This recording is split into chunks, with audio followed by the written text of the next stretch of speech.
Her love of food preservation begins with her grandparents, and isn't that the way it is with so many of us, that our grandparents or an aunt or an uncle or a friend started us young to see the beauty of a plant growing or a flower blooming or a frog somewhere or an earthworm somewhere that sparked that interest. Her love of food preservation begins with her grandparents, especially her grandmother that got her interested in food. She's very happy to have had that great experience. So please welcome Jessica. Thank you all for having me. Let me stop your wonderful presentation. I love the updates and announcements, and I've been enjoying looking at all of the beautiful pictures that you guys have here. And I will pull up my presentation. As Mary said, I am the Family and Consumer Science Agent for Hall County. I started this role in January of 2022. Before that, I lived up in the mountains in North Georgia.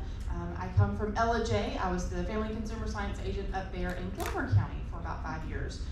That was after my time spent on campus at UGA and in the WIC and SNAP-Ed programs. So I'm very excited to be in this role. It is a little bit closer to home than LJ was. While I loved my time in Apple Country, I joke that I moved from the apple capital to the chicken capital.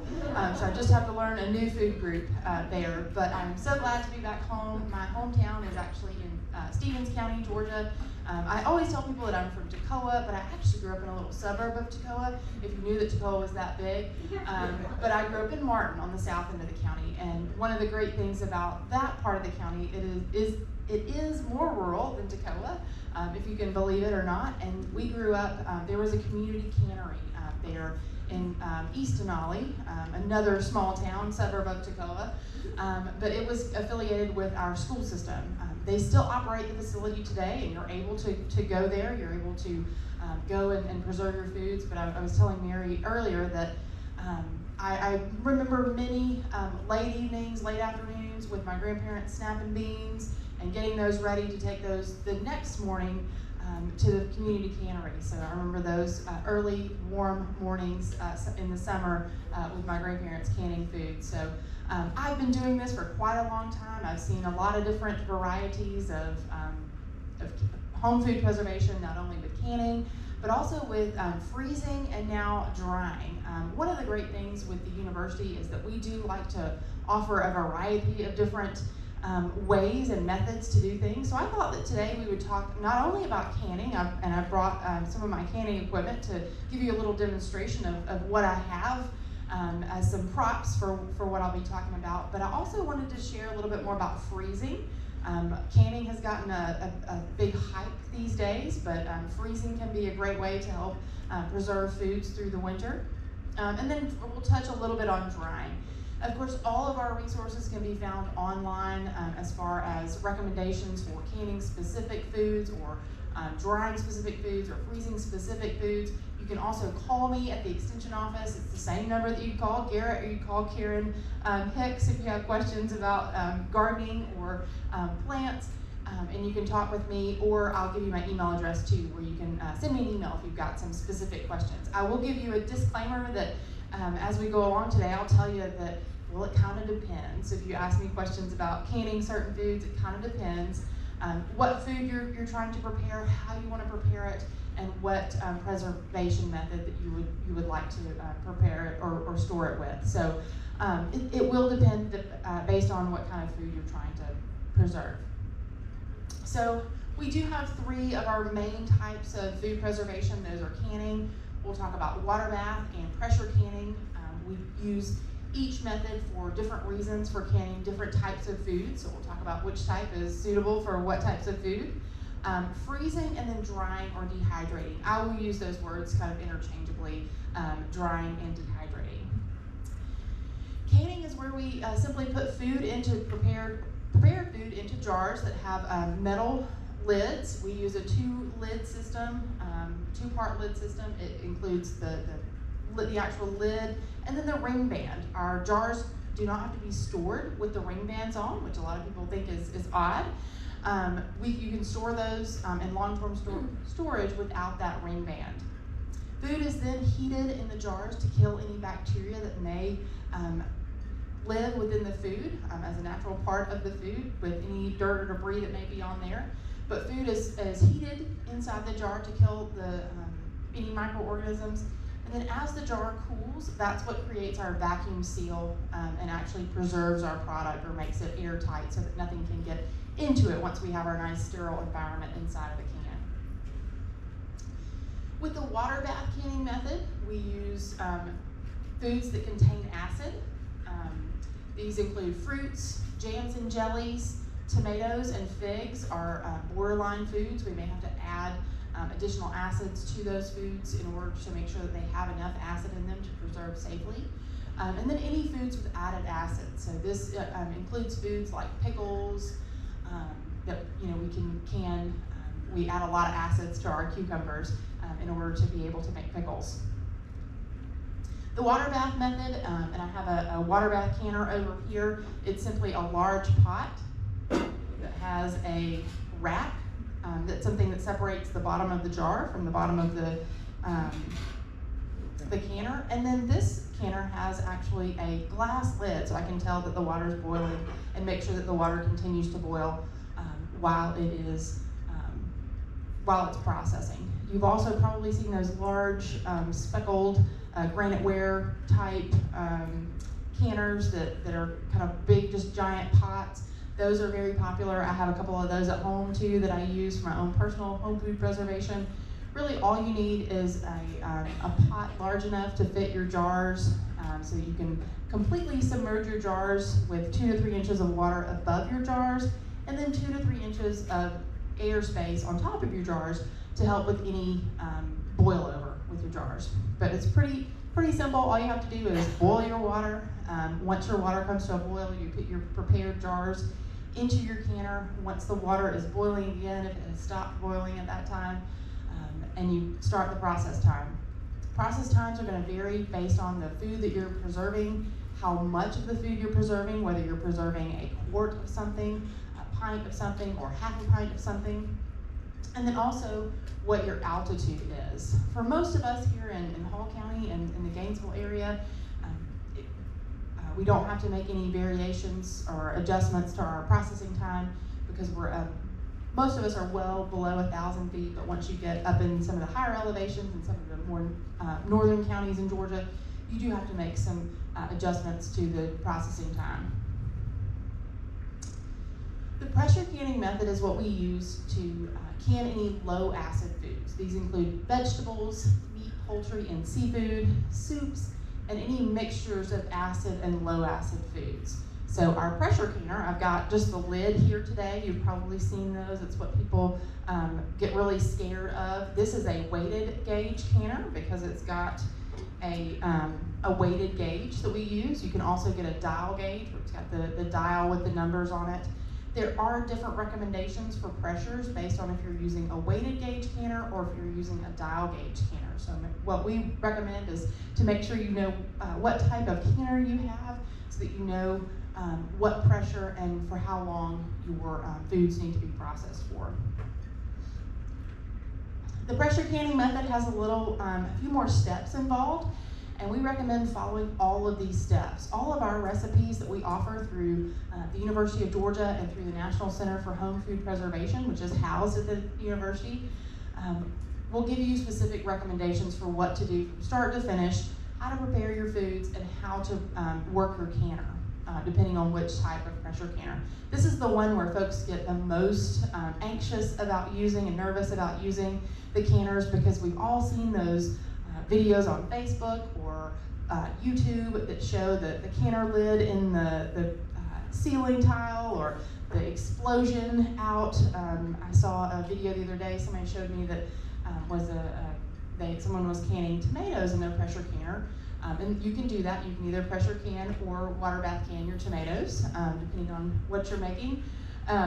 But the jars had exploded and it looked like a crime scene with all the tomato guts everywhere, which is very unfortunate. But we recommend following the steps that we provide and in hopes that you don't create that explosion and don't create that YouTube-worthy or Facebook-worthy moment. So with the pressure canner, you don't use as much water as you would with the boiling water bath canner. You only use about 2 to 3 inches of water, of simmering water, when you first put your jars in there. There's also should be a rack in your canner to, again, prevent the bottom of the jar and the bottom of the canner from touching. Once you get your jars in your canner and you're ready to start, most of your pressure canners are going to come with some type of locking mechanism that makes sure that the lid is in place. So once you get that locked in place, mine has a set of arrows that you line up, and then you pull counterclockwise, and it makes sure that it locks. Once it's locked, you leave there should be a counterweight, or in this case, it is the actual weight. For a lot of pressure gauges, there's a counterweight on there. You would leave that off, let your canner steam for about 10 minutes. Once it's steamed, and that's a full steam, so you can see or you can feel the steam coming off. You want it to be a nice steady steam. Then you would place the counterweight on there and allow your canner to come to pressure. With the dial gauge, the dial is gonna come up to whatever pressure it is that you would use for canning that food. With the weighted gauge, the way that you tell the pressure on this is it has some removable parts. It's got 2 additional weights on there, so you can can at either 5, 10, or 15 pounds of pressure. If you don't put any weights on there, you have 5 pounds of pressure. If you put one of the weights on there, you have 10 pounds, and 2 weights is 15 pounds. So that is the highest amount that you can have on this canner. So you would put that on there, and the way that you know that it's come to pressure is that it starts to rock. It doesn't have to be a violent rock or a heavy rock, but as long as it is continuing to rock, then you know that the pressure is staying consistent. Once it comes to pressure, then you start your process time for whatever food you're trying to can. Our recommendations are going to give you a certain amount of time for it to process. You'll start your timer then, and it's going to depend on what type of food and what altitude you're canning at. This is probably the biggest thing that folks get antsy about. It's not about setting things up, but it's about what happens when the canner, when your process time is finished. Or with the pressure canner, once it's finished, our recommendation is to turn the eye off. Just turn it off, and then let your canner sit there. Let it depressurize naturally, so let it come down to 0 pounds of pressure. With your dial gauge, it's just going to come down to 0. With your weighted gauge, it's going to stop, your gauge is going to stop, or your weights are going to stop rocking. So once they stop rocking, or once your dial gauge gets down to 0, then we recommend taking off the counterweight for your dial gauge or the weight for your weighted gauge, and allowing your canner to sit again and continue to vent for about 10 minutes. Once that happens, you can take the lid off and remove the jars from your canner. So that's when it's safe to do. Where a lot of people go wrong is that they try to speed up the process, so they try to either put cool water on their canner or they try to open their canner way too fast. Once they turn the heat off, that's when they try to take the lid off of their canner, and that's where we get the explosions that we don't want to have. So those are the basic recommendations of using the pressure canner. When removing your jars, we recommend to remove those straight out of your canner. Don't tilt them. A lot of times people want to tilt the jars so that they can tilt off any of the excess water that may be on top of the jars, but we recommend not. It will evaporate over time, or you can use a cloth once they've cooled to get the water off. Place them on a padded or toweled surface out of the way of any drafts or any air movement, other than just normal airflow. You don't want your jars to cool too quickly. Allow them to cool for 12 to 24 hours. Within that time, we recommend that you check your seals on your jars. You can either do that by physically moving the jars, seeing if they will move.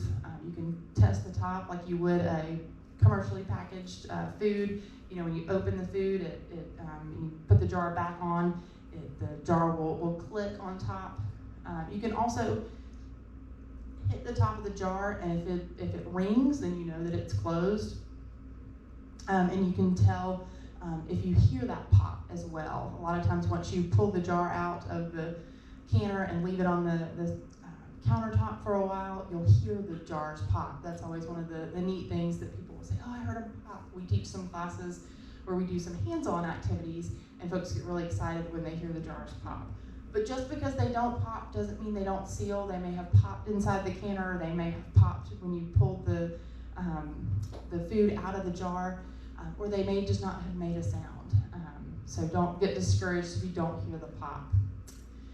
One of the things that folks will always ask me about is how long can you store canned foods, and a lot of folks are very surprised at how long you can store canned foods. We recommend for best quality no longer than a year in a cool, dry, and dark place. Storing them in sunlight can cause discoloration of some of your products inside your jars. It can also cause if you store your jars in extreme temperature conditions, it can cause the seals to loosen themselves and can allow bacteria to get trapped back inside the jar. So defeats the purpose of sealing your jars. So we recommend in a cool, dry place. If you've got a storage pantry, that's a great place to store them.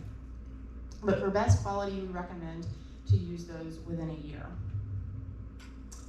So that's canning. Another thing, a way to preserve foods very easily. It does take up a little more space maybe than canning does, which is one of the things that people will tell me a lot. But it can be something that you can do on a more consistent or more regular basis. Canning normally takes large quantities of food, but if we don't have as much, or we're only wanting to preserve a little bit, freezing is a great option. There's also not as much investment with materials in the form of canning or canning jars, and some of those things can be reused over and over again. Materials suitable for freezing include anything that's durable and leak-proof. We recommend purchasing materials could be bags or containers that are specifically labeled for freezer use. Not all of your food storage items are suitable for freezer use. They may be of, they may not be completely durable or completely leak-proof or able to withstand low temperatures. So that's one thing you want to look for. We don't want anything seeping into our foods, because how many of us have ever eaten something that may have been in the freezer for a little too long and tastes like everything in the freezer? Yeah, that's not good. So you want something that is going to protect any absorption of off flavors or off colors from other things that may be in your freezer. Things that are easy to seal and easy to label. We'll talk about labeling equipment, or what needs to go on a label in the freezer. And then rigid versus non-rigid. So I do remember years and years ago my grandmother having a stack of those plastic square or rectangle containers that she used to freeze everything in, it seemed like. And as the year progressed, the stack got bigger and bigger, and then when it was time to harvest, it got smaller and smaller as she started putting things away. So those are what we talk about with rigid containers, more of your Tupperware type containers. Non-rigid would be like plastic bags, Ziploc bags, the freezer safe bags. Rigid containers are great for anything that may be a little soupy or may have an extra liquid. Non-rigid are great for pieces of food, whole pieces of food, or chopped up pieces of food. Either one can be used. Just know that once it thaws out, it's a little harder to pour soup out of a plastic bag as it is a hard container. So just something to think about when you're thawing out the food. Preparing foods for freezing, you want to make sure that any food is completely cool before packaging it. For some foods, a lot of your vegetables, we recommend to blanch those to preserve the flavor and to preserve the color of them over time.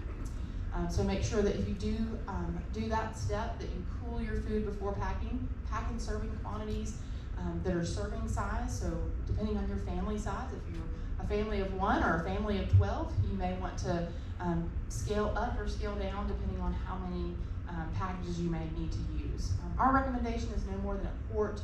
It takes a little longer to freeze something the larger the container it is, so we recommend freezing in smaller quantities.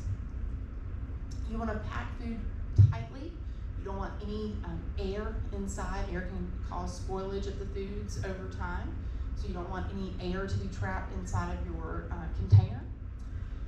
Be sure to leave some room at the top of your container for the expansion of the foods inside. If you've ever tried to freeze a soda, Coca-Cola, it will expand and a lot of times explode in the freezer. So you don't want to have any exploded beans or exploded corn or anything, or exploded soup inside of your freezer. So make sure you do leave some space at the top. Make sure your lids or closures are securely fastened. Again, if anything tips or breaks, gets knocked over, you don't want anything to fall out inside of your freezer. And then make sure that you label your foods. I think that's one of the most important things. How many times have you dug to the back of the freezer and found something that has been there for a while and maybe not be able to identify it by looking at the package? So what goes on a label? Of course, you want to have the name of the product, any added ingredients. So if you're making a fruit, or if you're making a soup or something, if you're making a fruit that's got a sugar, packing it in sugar, or if you've got a soup, you want to put what's in the soup. It may be hard to identify a soup that has meat and a soup that doesn't have meat when it's frozen, so make sure you put that. The form of the food, whether it's whole, halves, what food group it may have, the packaging dates, so that you know how long that food is going to last, and then the number or the amount of servings. So this food just tells us that there are 14 egg whites, and it's got the date on there, so we know exactly what is in that container. Freeze foods at 0 degrees or lower if possible. Freeze them as close after preparation as you can to make sure that you lock in all that flavor, and also that they are preserved, they don't start to spoil after you prepare them. Don't overload your freezer. Freeze foods in amounts that can be frozen within 24 hours, we mentioned before. So 2 to 3 pounds is kind of the maximum amount to freeze in one container or one serving size. Leave space around packages so that air can circulate throughout your freezer, and that you don't, all of your foods do freeze. Use the FIFO method, which may be a new term for folks, but if you've ever worked in food service or dealt with food rotation, you know that means first in, first out. So put any of the foods that are the oldest at the top or at the front of your freezer, and any of the things that you're just putting in to freeze in the back, so that you use the things that are the oldest first. And then keep a list outside of your freezer of what's in the freezer. Then you know what you've got and what you need to use up before you put any more in your freezer. What to do if the freezer goes out? This becomes a huge question when we have big storms that come through. People will always call, asking for recommendations if their freezer goes out. Of course, the first thing to do is do not open the freezer. If I can remember anything from being a kid and the power going out, my mom, my grandmother, everybody would yell, "Don't open the refrigerator."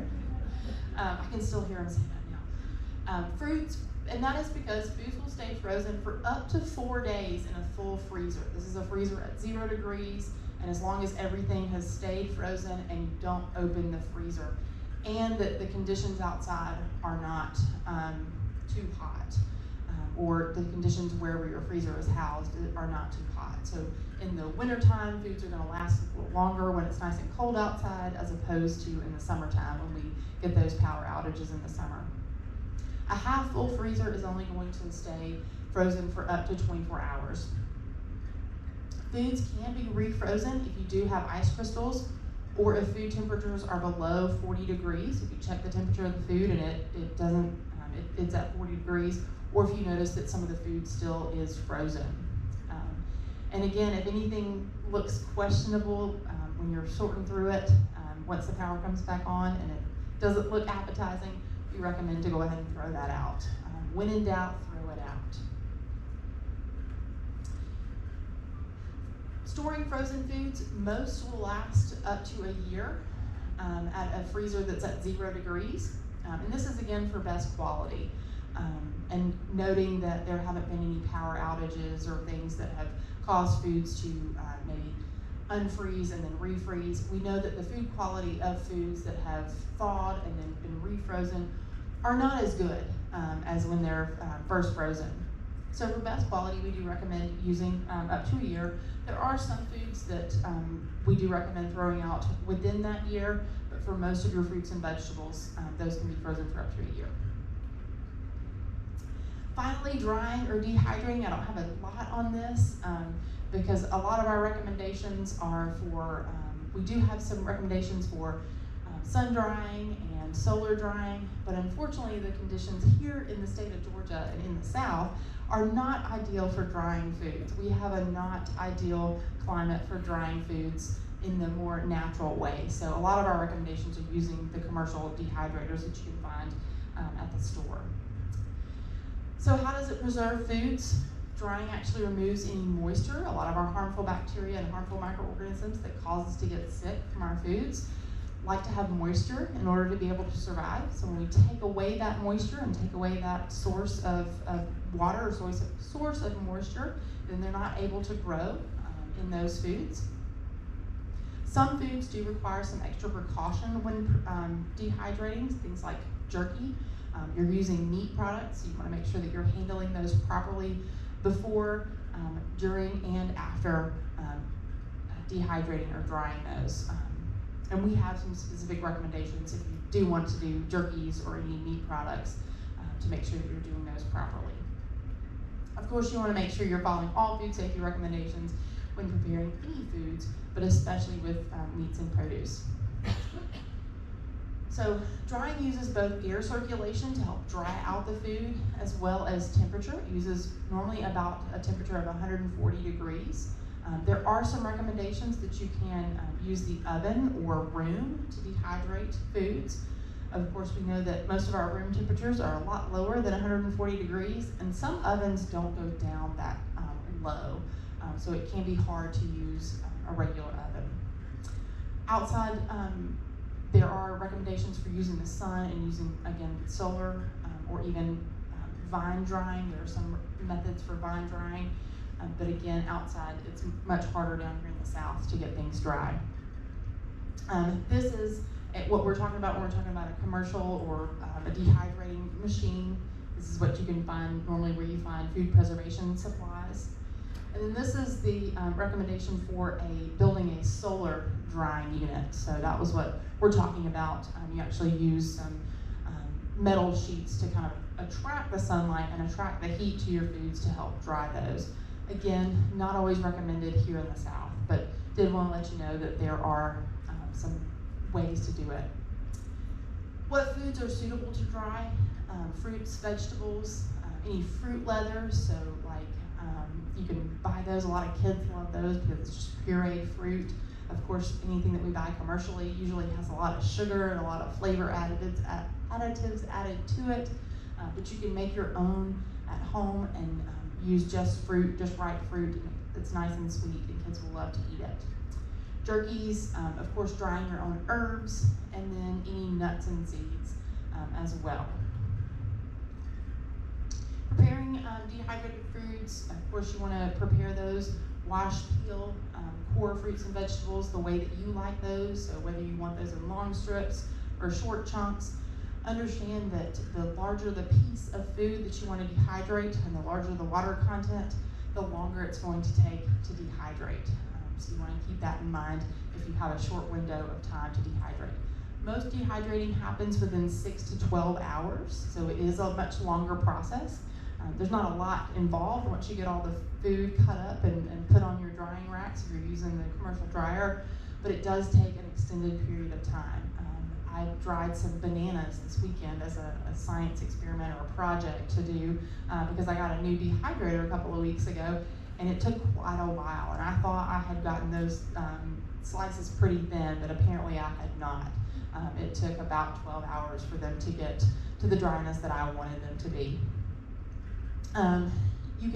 We also have recommendations for drying specific foods on our either through the USDA or our website with the National Center for Home Food Preservation.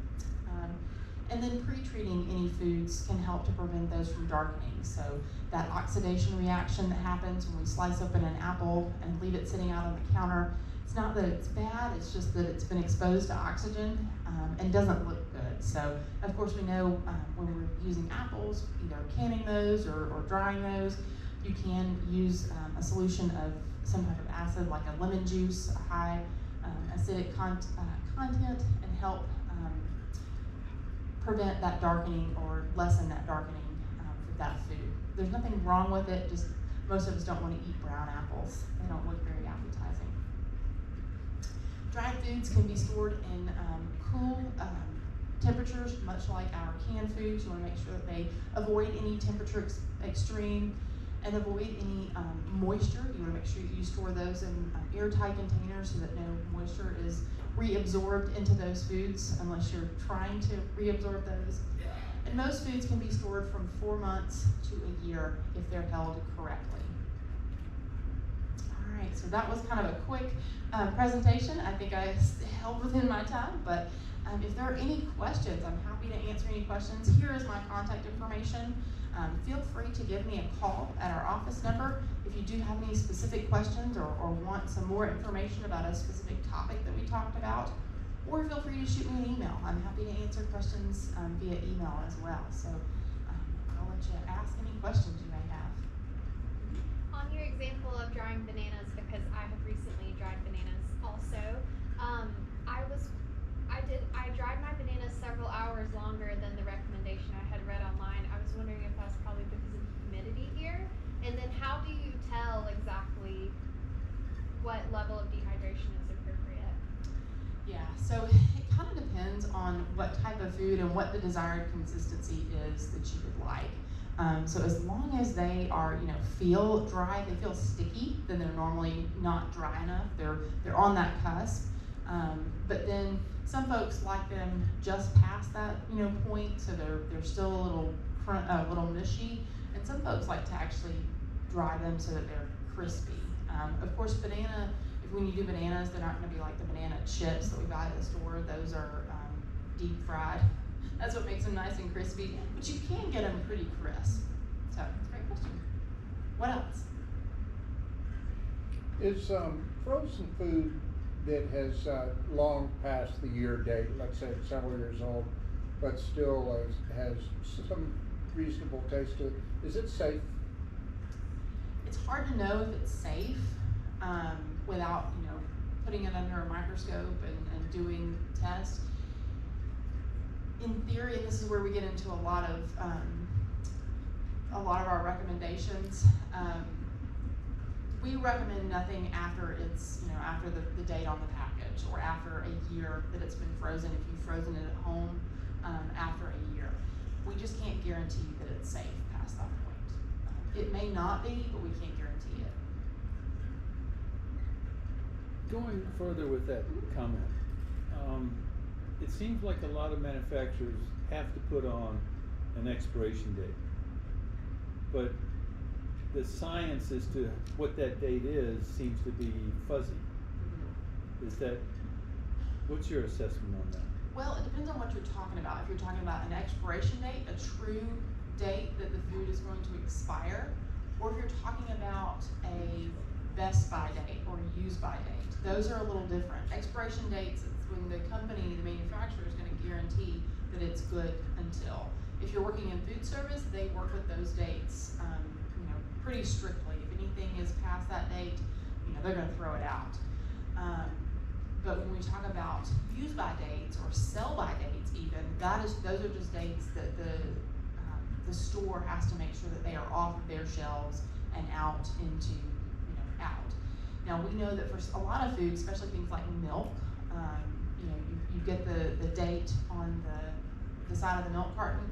And it's usually good for 4 to 7 days after that date, as long as it's been kept at an appropriate temperature. It's not going to spoil. We definitely know when milk has gone bad, but we normally can get 4 to 7 days. And sometimes I've had a gallon of milk in my refrigerator for 10 days, but on that 10th day it was tasting a little funky.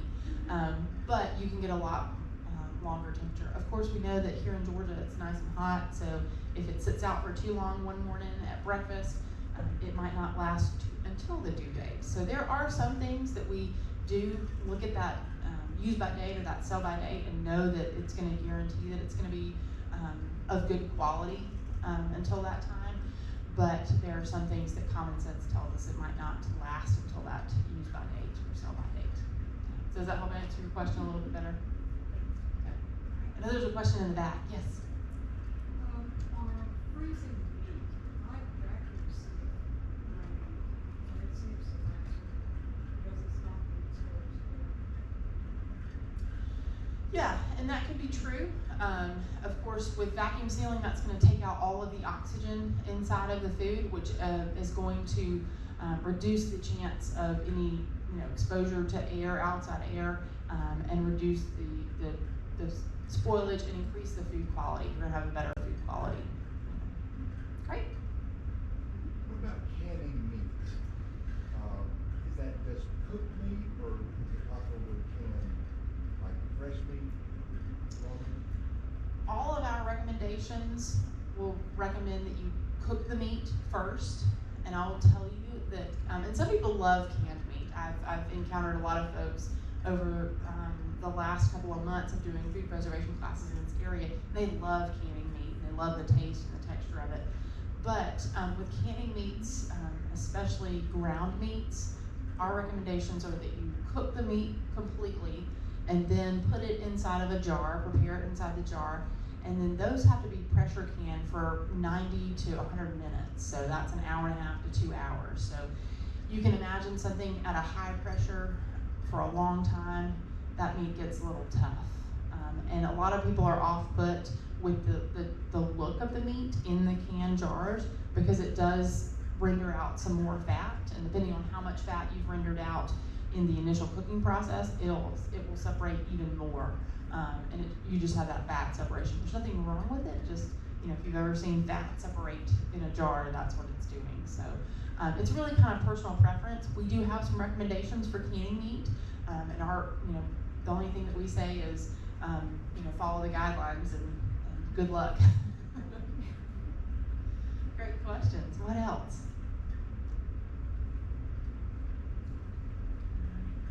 Yes. Have you had any questions yet about the new, not new, the electric pressure canners that are out? I understand that the USD hasn't had manpower to test it, so it's not USDA approved. But have you got any questions on them yet? Have you seen it? Have you used one? Okay. Yeah, that's a great question, and that's probably a good time to bring up that not all pressure cookers and pressure canners are different. So not all pressure cookers are pressure canners. Okay. So that means that even these new electric pressure cookers, like the Instant Pot and things. Oh, well, I'll get to that in a second. But the pressure cookers are not suitable. The regular, Instant Pots and things like that are not suitable for canning. You can go on YouTube and online and find all kinds of ways that people have canned foods in their canner, but just because a jar seals doesn't necessarily mean that the food inside the jar is safe. There haven't been any tests done on those appliances that show the safety of the food inside the jar.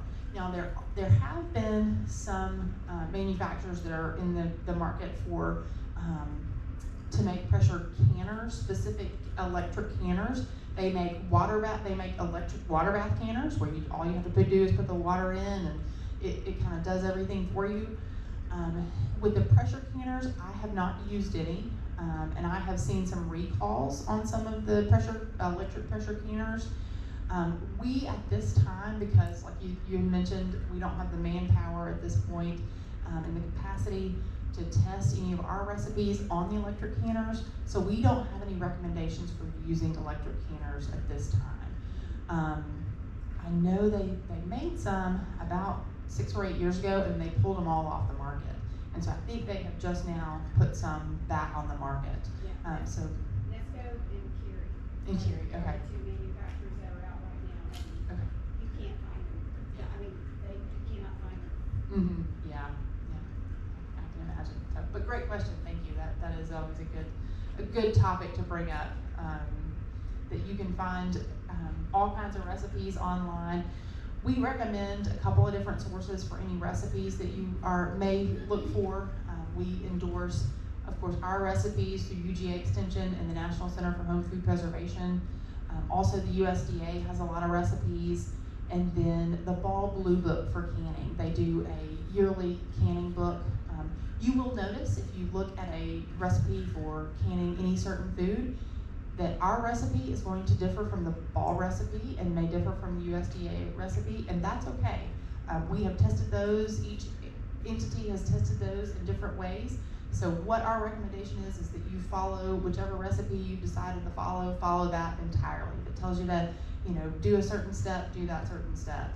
Don't try to mix and match those interchangeably. So, what other questions?